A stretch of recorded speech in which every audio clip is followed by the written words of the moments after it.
दो कंडीशंस बनाई थी। अगर कोई sp3 कार्बन जिस पर कम से कम एक हाइड्रोजन हो, वो अगर C double bond O group के साथ डायरेक्ट जुड़ा हो, तो ये जो sp3 कार्बन का H प्लस है, ये इस तरह से यहां पर ऑक्सीजन पर आ जाएगा। ठीक है ना। तो एक तो इनोलाइजेशन ऐसे हो जाएगा जिसमें ये डबल बॉन्ड बन जाएगा और ये OH। इसको इनॉल इसलिए बोलते हैं क्योंकि डबल बॉन्ड के ऊपर ही ऑल लगा हुआ है, इन और ऑल। ठीक है ना। तो एक तो ये तरीका है कि sp3 कार्बन जिस पर कम से कम एक H हो वो direct C double bond O से जुड़ा हो, और दूसरी कंडीशन ये है कि अगर ये sp3 कार्बन डायरेक्ट नहीं है और डिस्टेंट है, तो ये उस C डबल बॉन्ड O के साथ कॉन्जुगेशन में होना चाहिए। ठीक है ना। अगर ये डिस्टेंट है तो भी चलेगा, बशर्ते कि ये कॉन्जुगेशन में हो। कॉन्जुगेशन कैसे पता लगा बोलो? Pi sigma pi sigma. ठीक है ना।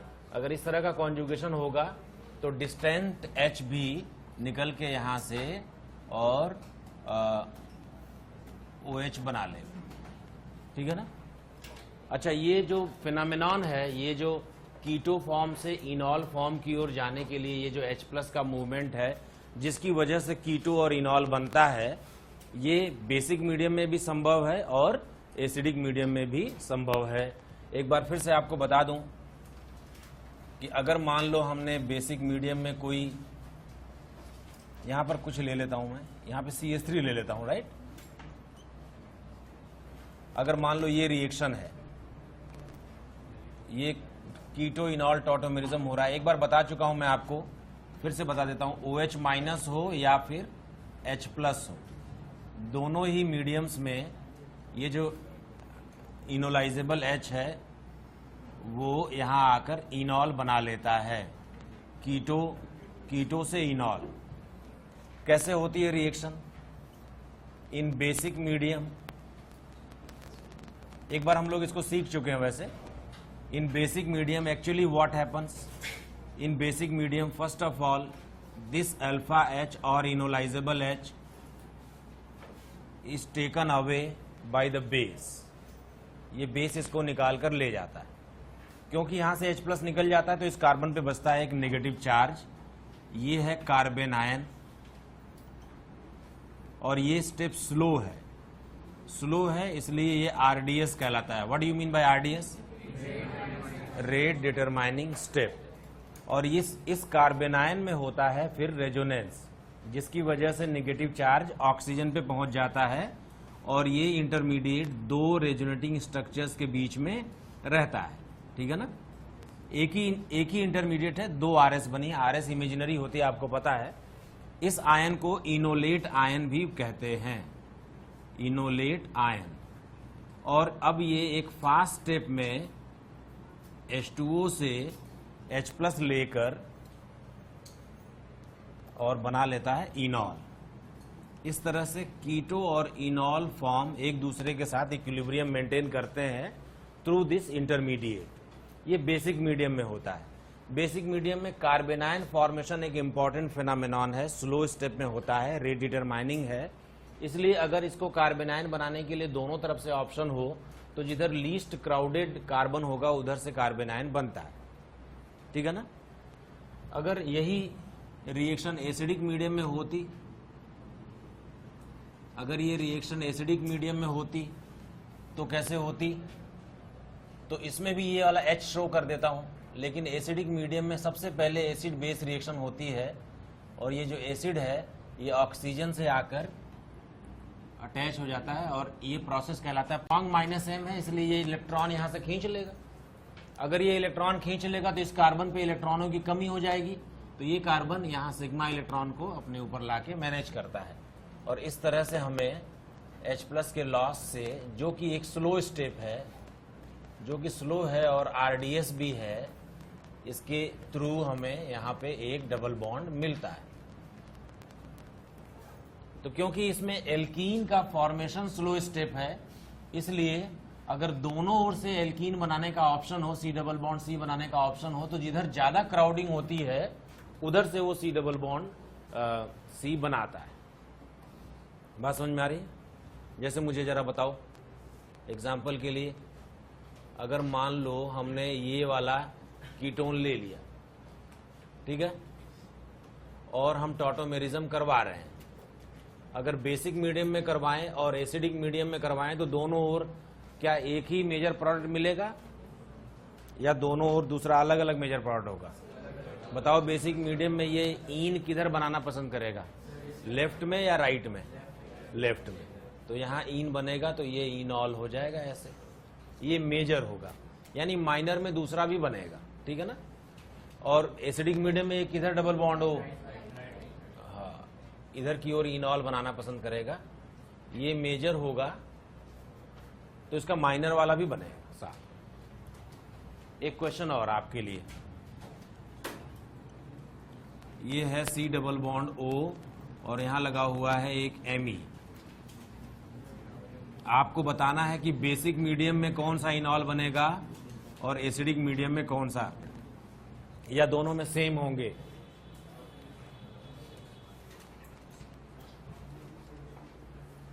हेल्प करो, बोलो, बेसिक मीडियम में डबल बॉन्ड किधर बनाऊं? ऑक्सीजन के राइट में या लेफ्ट में? ऑक्सीजन के राइट में, ये OH और इधर ना, ये मेजर, दिस इज मेजर, इसका मतलब माइनर दूसरी ओर भी बनेगा। और इसमें बोलो लेफ्ट में, this one is major.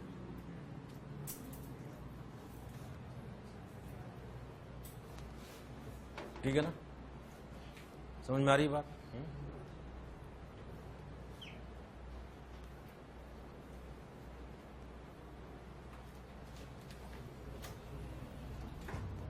Stability of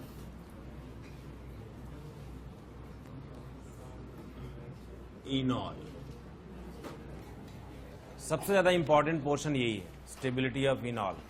सबसे ज्यादा क्वेश्चंस भी यहीं से आते हैं, स्टेबिलिटी ऑफ इनॉल से, ठीक है ना। चलो शुरू करते हैं। इन मोनोकार्बोनाइल कंपाउंड्स,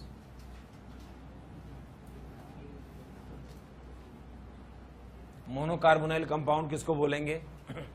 जिसमें एक ही C डबल बॉन्ड हो, ग्रुप प्रेजेंट हो, चाहे वो एल्डिहाइड हो या कीटोन हो, C डबल बॉन्ड हो, एक ही प्रेजेंट हो, तो उसे मोनोकार्बोनाइल ग्रुप, मोनोकार्बोनाइल कंपाउंड बोलते हैं।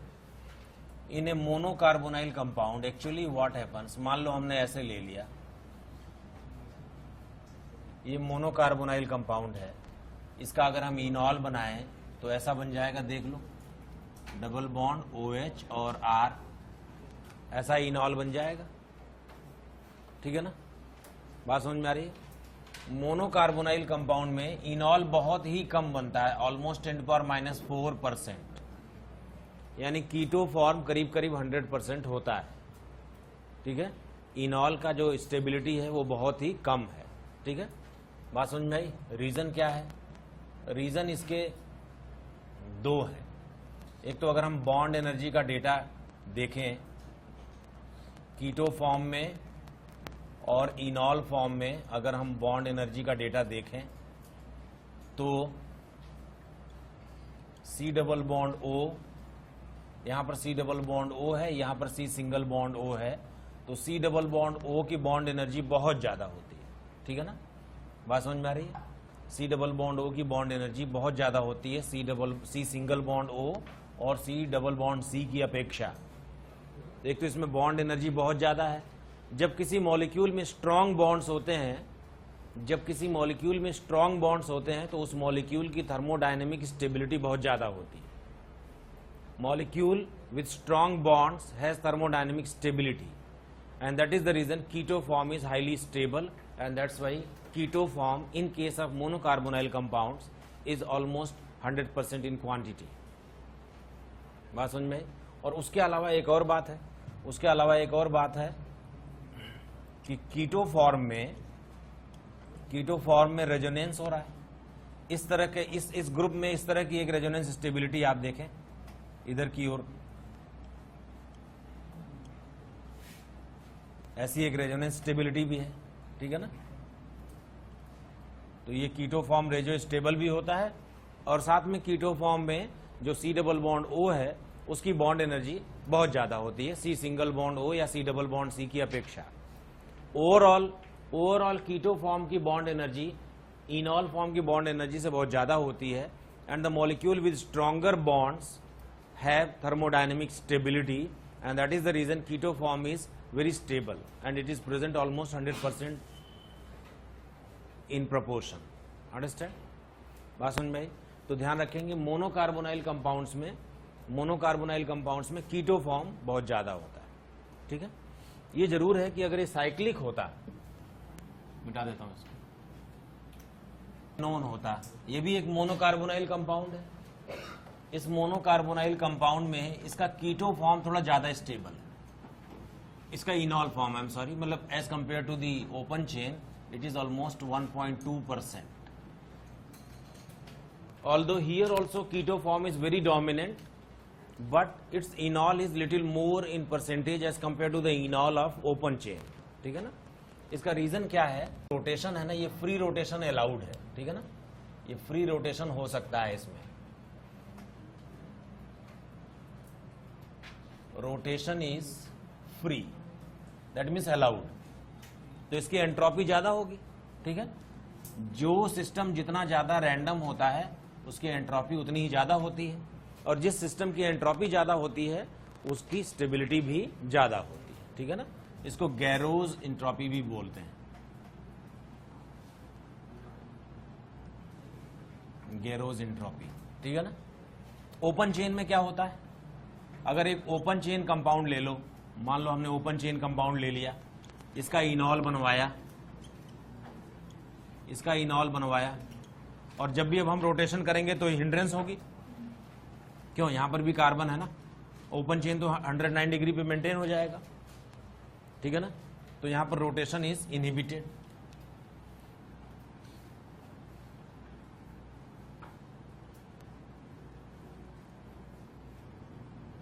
Rotation is inhibited.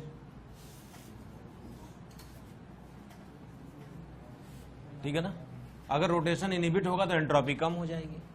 किसी सिस्टम की एंट्रोपी ज्यादा होती है अगर उस सिस्टम में रैंडमनेस ज्यादा हो, मूवमेंट ज्यादा हो, वो मॉलिक्यूल आराम से रोटेट कर सकता हो, घूम फिर सकता हो, तो उसकी एंट्रोपी ज्यादा हो जाती है। ठीक है ना, क्लियर होगी बात? तो अगर रोटेशन इनहिबिट हो जाएगा तो एंट्रोपी कम हो जाएगी। इसीलिए ओपन चेन और क्लोज चेन में अगर कंपेयर करें तो क्लोज चेन का इनॉल कंटेंट थोड़ा ज्यादा है, परसेंटेज इनॉल कंटेंट। ठीक है ना,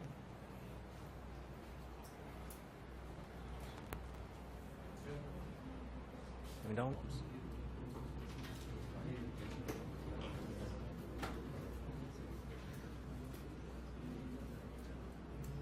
in dicarbonyl compounds, if it is adjacent diketone,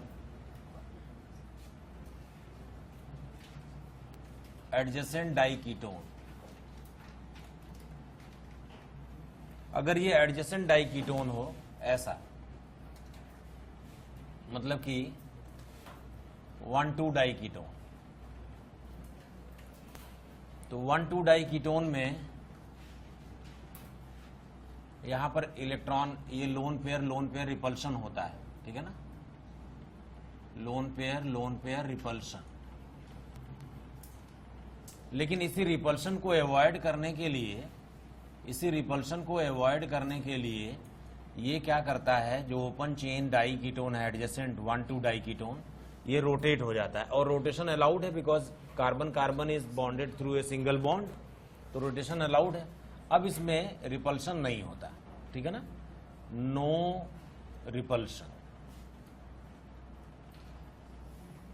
तो इसलिए इसका जब इनॉल बनता है तो इनॉल को कोई एडवांटेज नहीं है, और बल्कि 2 C डबल बॉन्ड होने का इसको, 2 C डबल बॉन्ड O होने का इसको ज्यादा एडवांटेज है, because C double bond O is very strong bond, and if A molecule has 2 such strong bonds it will be very stable.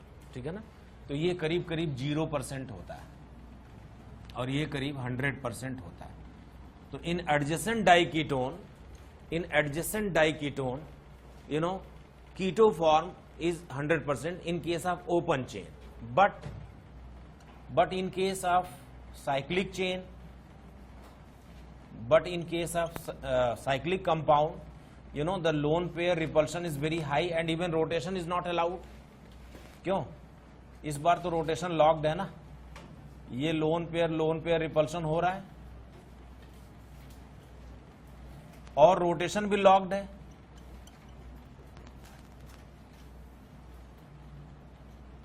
तो ऐसे में अगर ये इनोलाइज हो जाए तो इसको कई सारे फायदे मिलते हैं। क्या?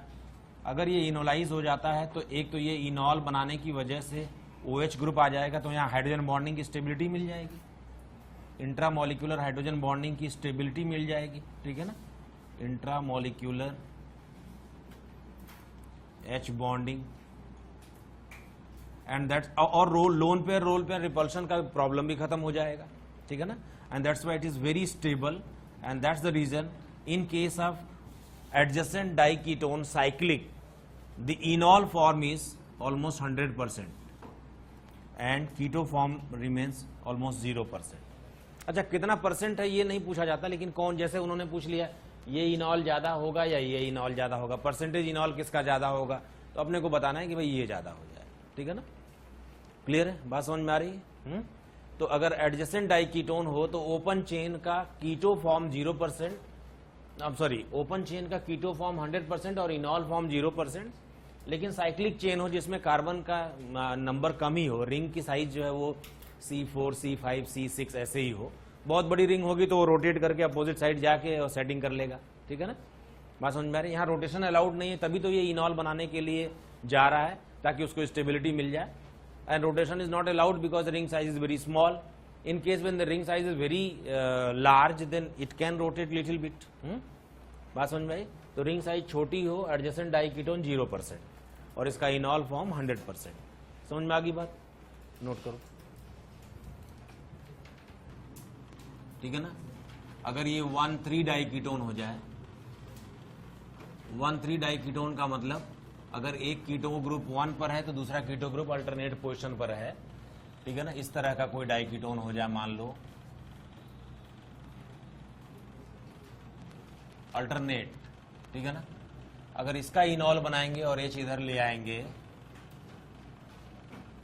तो ये इनॉल करीब 76% बनता है। This enol is considerably very high percentage wise, enol percentage is very high. Reason क्या है? Reasons for stability of इनॉल।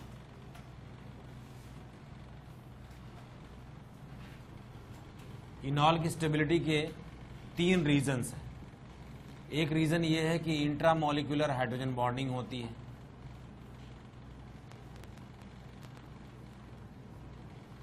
Intramolecular H bonding with 6 membered ring formation. अगर H बॉन्डिंग भी हो और 6 मेंबर्ड रिंग बन जाए ना तो बहुत ज्यादा स्टेबिलिटी हो जाती है, इफेक्टिव हो जाता है molecular intramolecular hydrogen bonding becomes effective. जरा देखो कैसे होता है। ये OH है, ये CH है, ये C डबल बॉन्ड O है, इस पर एक CH3 है और इस पर एक CH3 है। आप देखें यहां पर इंट्रामोलिकुलर हाइड्रोजन बॉन्डिंग होगी and with intramolecular hydrogen bonding there is 6 membered ring formation. When intramolecular hydrogen bonding occurs along with the 6 membered ring formation, then stability becomes very considerably more, ठीक है ना। intramolecular hydrogen bonding is more effective in case if there is 6 membered ring formation also, ठीक है ना। तो इसलिए ये ज्यादा ही स्टेबल हो गया थोड़ा। दूसरा पॉइंट है इसमें लार्ज साइज कंजुगेशन।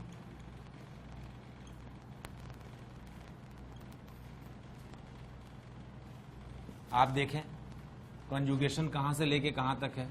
ये है C single bond OH double bond CH, C double bond O, CH3। आप देखें बेटा कहां से कहां तक कंजुगेशन है। देखो पाई सिग्मा लोन पेयर, यहां तक है conjugation. And because of large size conjugation this system is very stable. आपको बताया था मैंने कि अगर कंजुगेशन का साइज बड़ा हो तो स्टेबिलिटी ज्यादा होती है, यहां तक है। और तीसरा पॉइंट है hyperconjugation stability to alkene.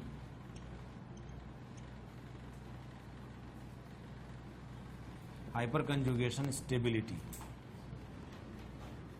क्यों? हाइपर कंजुगेशन की स्टेबिलिटी है ना, डबल बॉन्ड के साथ एक ये अल्फा एच जुड़ा हुआ है, 3 अल्फा एच इसके पास है डबल बॉन्ड के पास, ठीक है ना। तो इन 3 कारणों से ये अल्टरनेट डाइकीटोन का इनॉल परसेंट बहुत ज्यादा होता है, ठीक है ना, क्लियर है।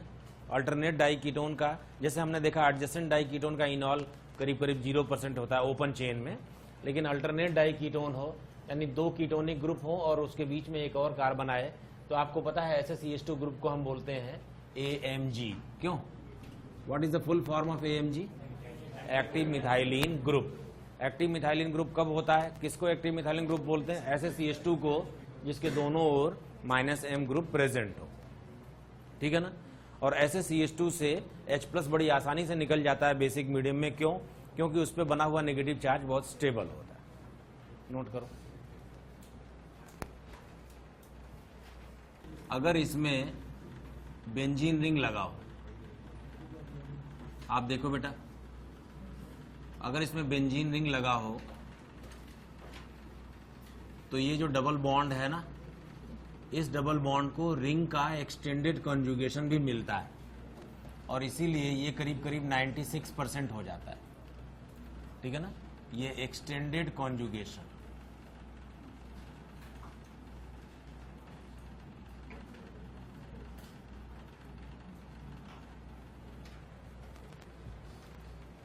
डबल बॉन्ड को हाइड्रोजन बॉन्डिंग और इस कॉन्जुगेशन का साइज मिल जाएगा, जिसकी वजह से इसकी स्टेबिलिटी बहुत ज्यादा बढ़ जाती है, ठीक है ना। अगर मान लो ये CHO हो जाए, मैंने आपको बताया था कि जितना स्ट्रॉन्ग -M होता है एक्टिव मिथाइलिन उतना ही ज्यादा एक्टिव होता है, ठीक है ना। इसका इनॉल करीब करीब 84% होता है,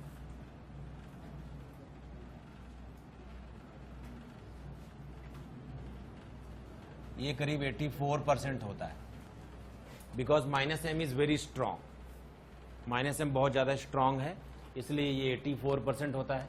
वो मैंने आपको 76% बता ही दिया। चलो फिर से लिख देता हूं यहां पर,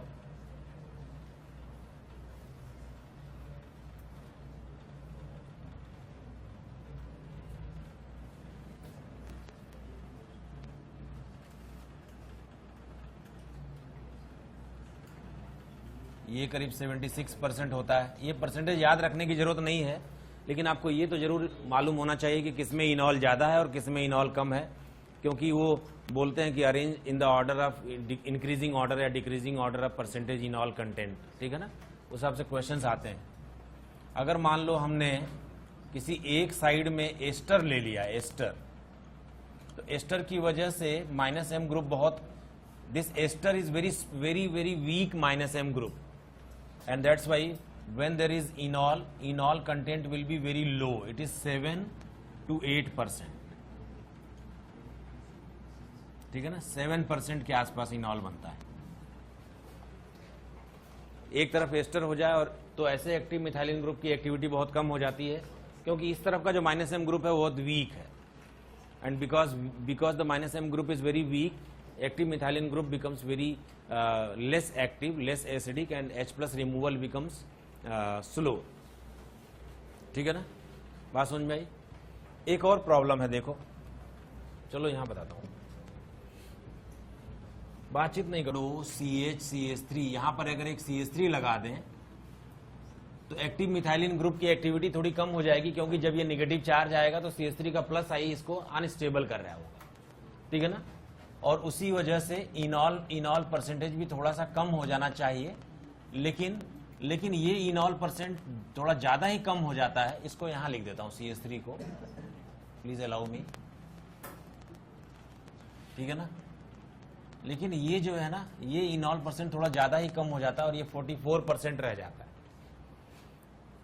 जो इसका प्लस आई है वो उसके नेगेटिव चार्ज को, जब यहां से H+ निकलेगा तो जो नेगेटिव चार्ज बनेगा उसको ये प्लस आई थोड़ा वीक करेगा, लेकिन 2 -M भी तो लगे हुए हैं, फिर भी इसमें जो ड्रास्टिक कमी आई है उसका रीजन है स्टेरिक क्राउडिंग। एक्चुअली क्या होता है, जब ये हाइड्रोजन बॉन्ड बनाने के लिए इस तरह से 6 मेंबर्ड रिंग फॉर्मेशन करता है ना, तो लगातार 3 sp2 कार्बन पर ये 3 मिथाइल्स लगे हुए हैं। यहाँ हाइड्रोजन बॉन्ड तो बनता है, लेकिन ये जो 3 मिथाइल्स है ना, ये एक दूसरे से टकराते हैं और स्टेरिक क्राउडिंग होती है, ठीक है ना, और स्टेरिक क्राउडिंग की वजह से या स्टेरिक हिंड्रेंस की वजह से परसेंटेज इनॉल कम रह जाता है, ठीक है ना।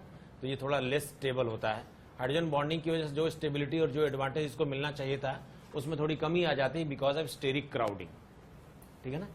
3 लगातार sp2 कार्बनों पर, रिंग में 3 लगातार sp2 कार्बनों पे 3 ग्रुप लग गए तो ये आपस में बहुत धक्का मुक्की करते हैं।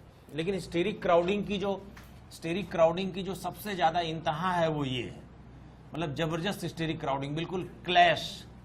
स्टेरिक क्राउडिंग की वजह से मारकाट मच गई और इवन इनॉल बनता ही नहीं है, 0% इनॉल। क्यों? क्योंकि इसमें स्टेरिक क्राउडिंग सबसे ज्यादा होगी। आप देखें जब ये इस तरह से आके और इनॉल बनाने की कोशिश करेगा और इसमें हाइड्रोजन बॉन्डिंग का एडवांटेज लेने की कोशिश करेगा तब क्या हालत होगी बोलो। ये टर्शरी ब्यूटाइल ग्रुप्स हैं, they are very very large size groups. क्यों? एकदम स्टेरिक क्लैश हो जाता है, ठीक है ना। 0% इनॉल बनने ही नहीं देता। जिसने कहा भाई नहीं बनने देंगे, इतना ज्यादा भयंकर धक्का मुक्की है इसमें, ठीक है ना। स्टेरिक क्राउडिंग का सबसे ज्यादा खराब एग्जाम्पल यही है, मतलब स्टेरिक क्राउडिंग की वजह से वो इनोलाइजेशन नहीं होने दे रहा। क्लियर हो रही बात, ठीक है। तो ये 0% हो जाता है। क्वेश्चन ये है कि इसमें नो इनोलाइजेशन, मतलब 0% इनॉल बनता है, बट अगर हम ऐसा ले लें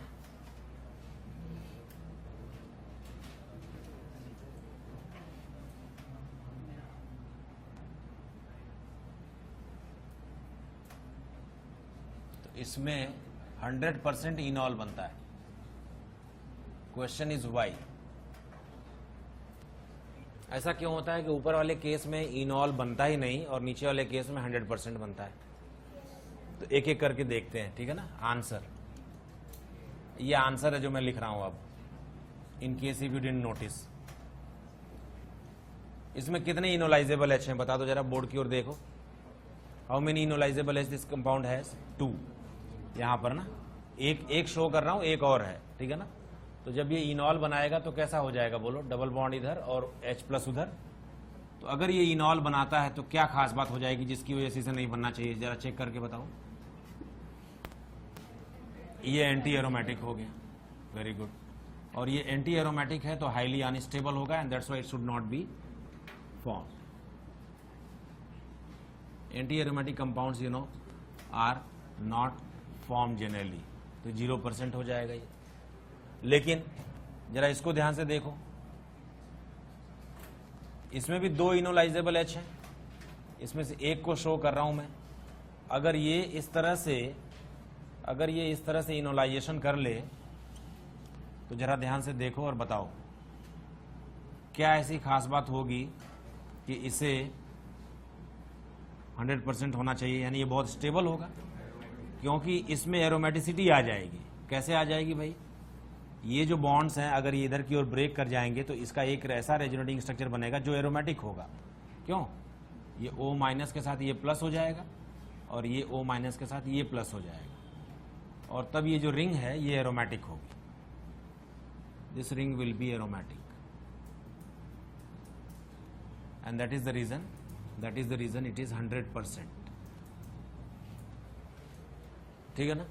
ऐसे क्वेश्चन पूछे जाते हैं कि इसमें इनॉल 0% क्यों और इसमें 100% क्यों। इसी से मिलता जुलता एक और क्वेश्चन है, बताता हूं यहां पर।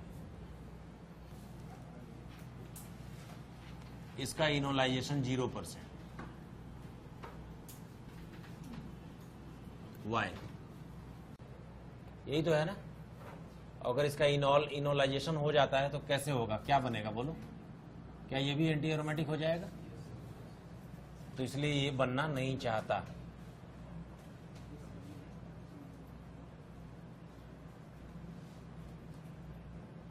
ये एंटी एरोमेटिक हो जाएगा ये,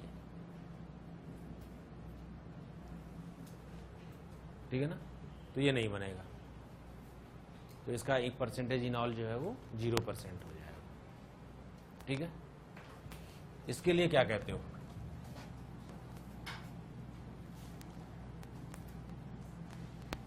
इसमें इनोलाइजेशन होगा ना तो 100% इनॉल बनता है। क्यों? क्योंकि ये एरोमेटिक हो जाएगा। जरा चेक करो, ये फिनॉल बन जाएगा एक्चुअली,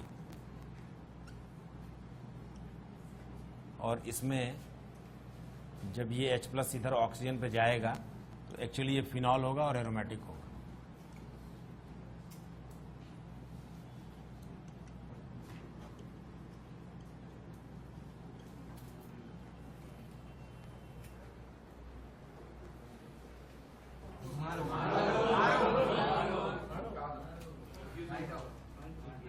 जरा देखो, मान लो हमने इस तरह का एक कीटोन ले लिया। इस कीटोन के पास 2 इनोलाइजेबल H यहां पर है और 1 इनोलाइजेबल H यहां पर है। मान लें कि ये A है और ये B। तो अगर B जो है वो इनोलाइजेशन करता है तो उसकी वजह से B के इनोलाइजेशन करने से डबल बॉन्ड इधर बन जाएगा और ये OH हो जाएगा। ये B है, और A के इनोलाइजेशन करने से डबल बॉन्ड इधर बन जाएगा, यहां पर ये A है। क्या आप बता सकते हो कि A और B में से मेजर कौन होगा? B। B is major and A is minor. क्यों? आए? उसमें क्या हो रहा है? नहीं, क्राउडिंग से क्या फर्क पड़ेगा? मान लो एसिडिक मीडियम होता तो क्राउडेड पोर्शन पे बनना ही चाहिए फिर तो। बेसिक मीडियम में लेस क्राउडेड पे बनता है, लेकिन मान लो एसिडिक मीडियम हो, चलो मैंने इसको एसिडिक मीडियम में ले रखा है, तब तो क्राउडेड पोर्शन पे बनना चाहिए ना। यस, रिंग स्ट्रेन की वजह से ऐसा होगा। देखो, मैंने आपको बताया था कि 3 मेंबर्ड रिंग में क्या प्रॉब्लम है। जरा देखो, ये जो 3 मेंबर्ड रिंग है ना, इस पोर्शन को देखो आप, यहां पर जो H लगा हुआ है, यहां से देखो,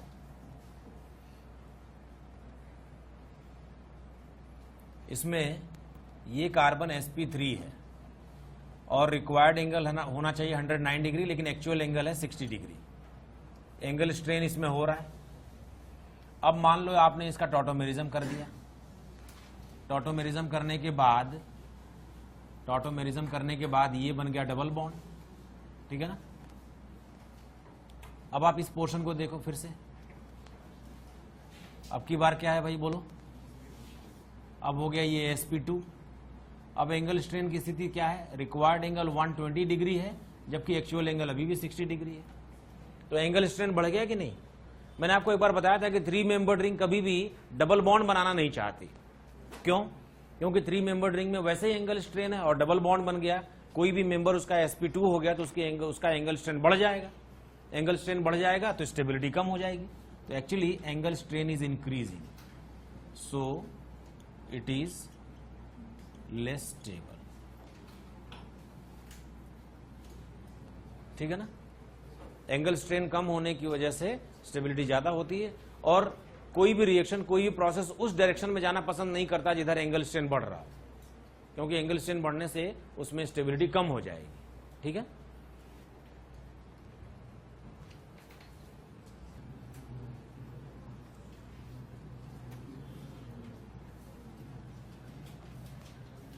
ये है टेरेइक एसिड, ठीक है ना।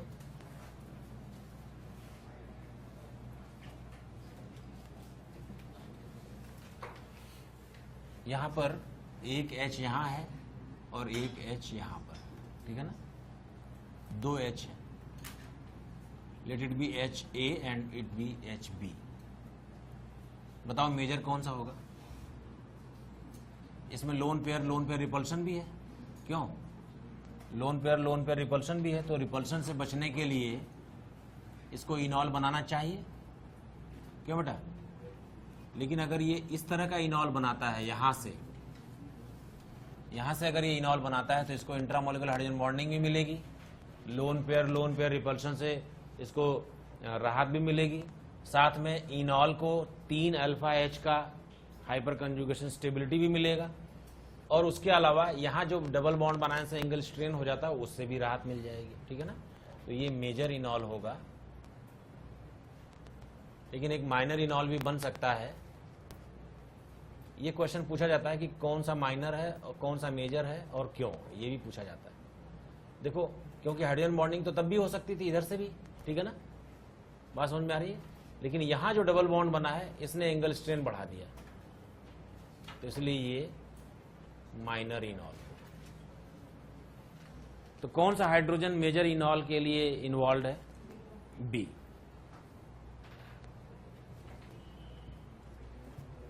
जरा इधर बोर्ड की ओर देखें। In unsymmetrical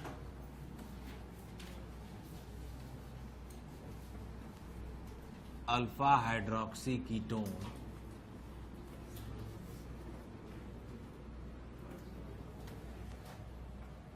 C double bond O and OH groups exchange their positions.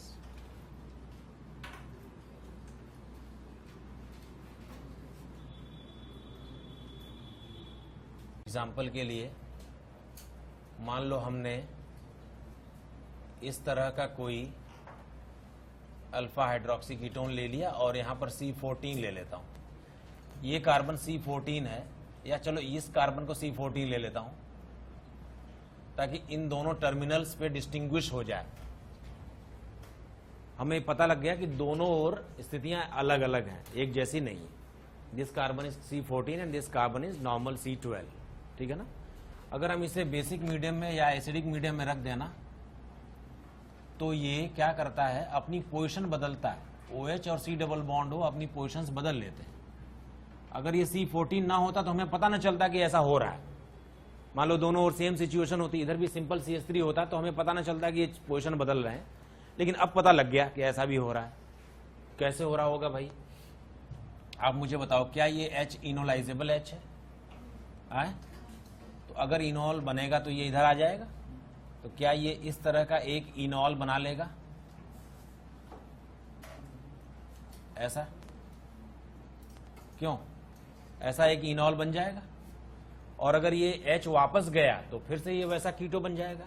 लेकिन जिस समय इस H को वापस जाने का चांस है उसी समय इसको भी इधर आने की अपॉर्चुनिटी मिल सकती है। ऐसे बात समझ में आ रही है? इसलिए इस तरह का भी एक स्ट्रक्चर बन जाता है। इनॉल के थ्रू ऐसा होता है, इनोलाइजेशन के थ्रू ऐसा होता है। अगर अल्फा पोजीशन पे, अल्फा पोजीशन किसको बोलते हैं? C डबल बॉन्ड के जस्ट पास वाला जो sp3 कार्बन होता है वो alpha, beta, gamma, delta, omega ऐसे कार्बनों की नेमिंग की जाती है। आईयूपैक सिस्टम में एक्सेप्टेड नहीं है, लेकिन कीटोन ग्रुप हो, एसिड ग्रुप हो, या कोई C डबल बॉन्ड हो ग्रुप हो, एस्टर का ग्रुप हो, उसके पास वाले कार्बन को अल्फा, उसके बाद वाले को बीटा, और उस अल्फा पोजीशन पे जो हाइड्रोजन प्रेजेंट होता है उसको अल्फा H भी बोल देते हैं, ठीक है ना। बात समझ में आ रही है? तो अगर अल्फा पोजीशन पर OH ग्रुप प्रेजेंट है, C डबल बॉन्ड O के अल्फा पोजीशन पर अगर OH ग्रुप प्रेजेंट है, तो ये OH और C डबल बॉन्ड O अपनी पोजीशंस को एक्सचेंज करते रहते हैं बेसिक मीडियम में through enolization. It occurs through enolization. लिख लो इस बात को, it is due to enolization.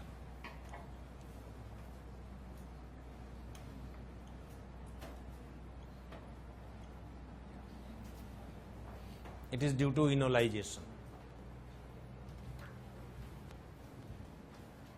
जैसे बोलो,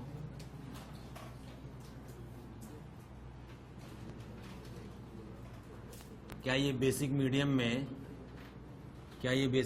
में बार बार अपनी पोजीशन एक्सचेंज कर लेगा? क्या ये ऐसा हो सकता है? क्यों बेटा?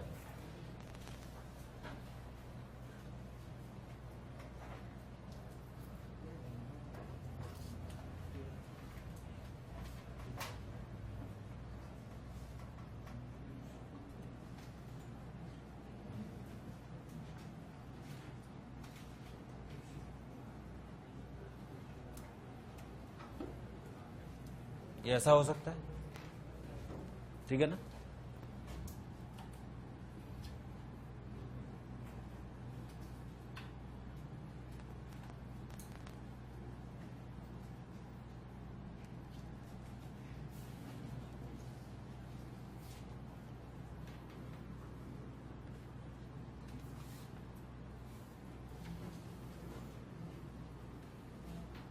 ये ऐसा हो सकता है,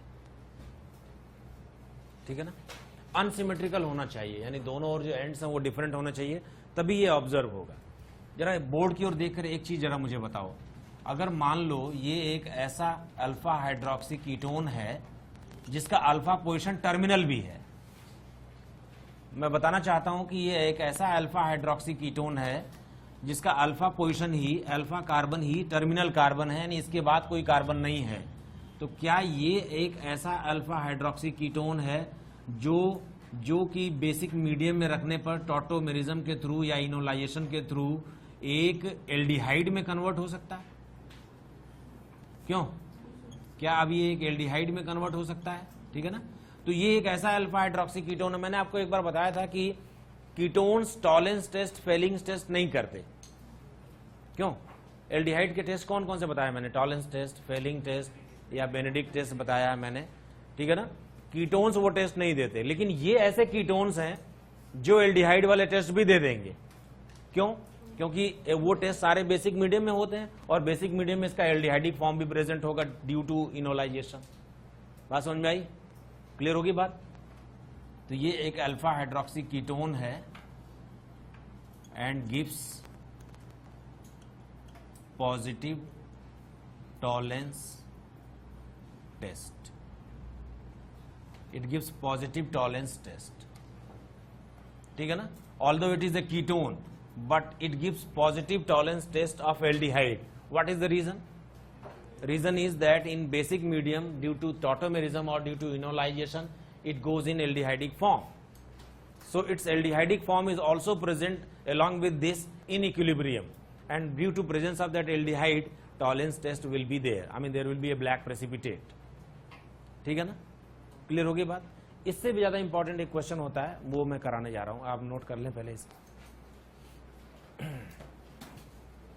Fructose is a ketone. Fructose, you understand? Although fructose is a ketone, but it gives positive tolerance test of aldehyde. Give reason.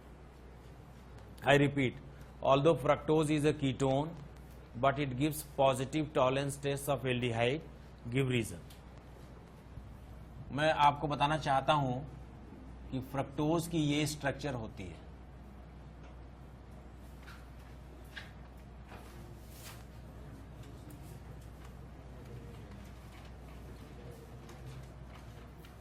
ये 6 कार्बन्स का AgNO3 प्लस NH4OH, यानी बेसिक मीडियम में silver nitrate, ammoniacal silver nitrate को Tollens reagent बोलते हैं। तो basic medium में क्या होगा? क्या यहां इनोलाइजेशन हो जाएगा? देखो, क्या यहां ऐसे इनॉल बन जाएगा ऐसा? क्यों? ये H निकल के यहां आ जाएगा, इनॉल बन जाएगा, और इनॉल बन जाएगा तो उसके बाद क्या होगा बोलो? ये इनॉल फॉर्म बन गया, और ये इनॉल वापस कीटो में बदल सकता है, इसलिए कीटो इनॉल हो रहा है। बट अगर कहीं इस H के वापस जाने की जगह वो H यहां आ जाए, ठीक है ना, अभी मैंने बताया ना आपको, ये वाला H भी तो आ सकता है, ये वाला H वापस चला जा सकता है, और ये वाला H यहां आ सकता है। अगर यहां आता है ये H, तो राइट में भी आ सकता है, लेफ्ट में भी आ सकता है, क्योंकि ये तो sp2 प्लेनर है ना। H प्लस फ्रंट से भी आ सकता है, बैक से भी आ सकता है। तो यहां पर दो तरह की स्थितियां बनती हैं, ये डबल बॉन्ड हो जाएगा, ये OH इधर से भी आ सकता है, जिसकी वजह से ये OH और ऐसे हो जाएगा। नीचे वाले कॉन्फ़िगरेशन तो चेंज हो ही नहीं रहे ना, ये ग्लूकोज फॉर्म है इसका। या फिर जो H सेकंड कार्बन पर आया है वो H राइट में आ सकता है और OH लेफ्ट में जा सकता है, जिसकी वजह से एक दूसरा फॉर्म भी ऐसा बन सकता है जिसमें कार्बन नंबर 2 पर डिफरेंस हो। ये मैनोज है, लेकिन मैनोज हो या ग्लूकोज हो, है तो ये एल्डिहाइड फॉर्म है ना। क्यों? तो क्या ये टॉलेंस टेस्ट दे देगा? अगर टॉलेंस रिएजेंट इसमें डालें तो क्या पॉजिटिव टेस्ट आएगा? बात समझ में आ रही है? So although fructose is a ketone, but it gives positive test with tolerance reagent. The reason is that it is an alpha hydroxy ketone. Fructose is an alpha hydroxy ketone. Its alpha position is terminal as well as it has one OH group. So through enolization, it can be in equilibrium with its aldehydic forms which are glucose and mannose. अच्छा, ये सब नाम वगैरह याद रखने की जरूरत नहीं है, इसकी स्ट्रक्चर याद रखने की जरूरत नहीं है. ये फंडा याद रखें कि जो कीटोन है वो क्योंकि उसके अल्फा पोजीशन पे OH है तो इसलिए एक्सचेंज करके एल्डिहाइड बना सकता है, और अगर इसने एल्डिहाइड बनाया तो एल्डिहाइड के टेस्ट मिलेंगे. ठीक है ना. अगर ये पूरी स्ट्रक्चर याद ना रहे तो कोई फर्क नहीं पड़ता. हम ये सब पढ़ने वाले हैं बहुत डिटेल में. एक टॉपिक है बायोमोलिक्यूल्स, वहां पर. ठीक है ना. तो ये क्वेश्चन लेकिन बहुत पॉपुलर क्वेश्चन है. क्लियर. क्या होमवर्क था, जल्दी से निकाल.